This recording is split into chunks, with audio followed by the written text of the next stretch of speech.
If you are caring for an aging parent, first I would just say, I honor you and bless you. I think it's an incredible thing. It's not a small thing, especially in our country, in our culture, in the Western mindset. The family exists to empower you and your vision.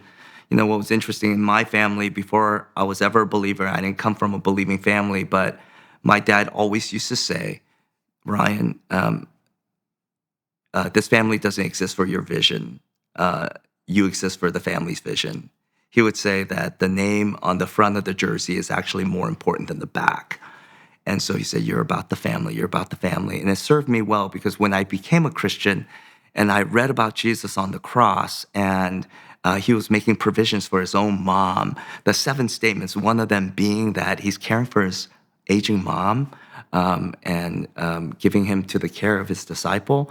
I think it's a radically biblical thing. So I would applaud it. And I would encourage you, if you are tired and weary, just say the Lord rejoices in that. And the Lord is empowering you to do it, to care for our aging parents.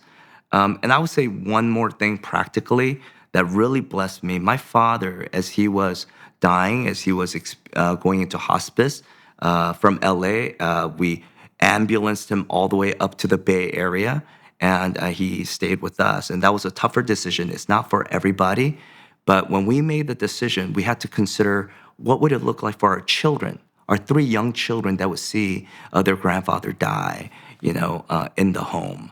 And we wrestled with that for a bit, and soon through prayer, we had just found real peace and knowing that that was something that God was leading us to do. And so for 2.5 weeks, we cared for him. Our kids went into his room and fed him, wiped his sores, talked to him, played cards with him. And it was some of the sweetest moments I've ever experienced in my life.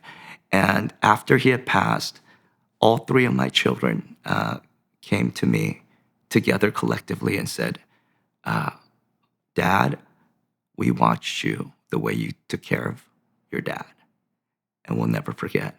And this is how we want to take care of you. That modeling for your children is something of such a grand privilege that I didn't account for when I was thinking about taking care of my aging dad.